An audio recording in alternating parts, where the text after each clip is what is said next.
As I said, I don't give false promises because I know the team that I have are exceptional people and they work hard and the results are there because once you work hard, you have the talent, God gives you the opportunity and we excel. So, jinsi tunavyoendelea kuimarisha michezo mbalimbali, raga ikiwemo, lazima tuwekeze vilivyo katika viwanja.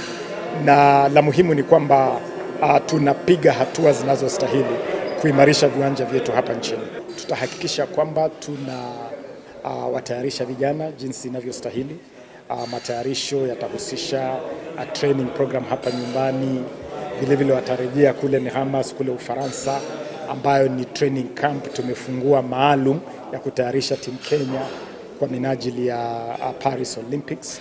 Na kwa hivyo kila linalostahili kufanyika litafanyika.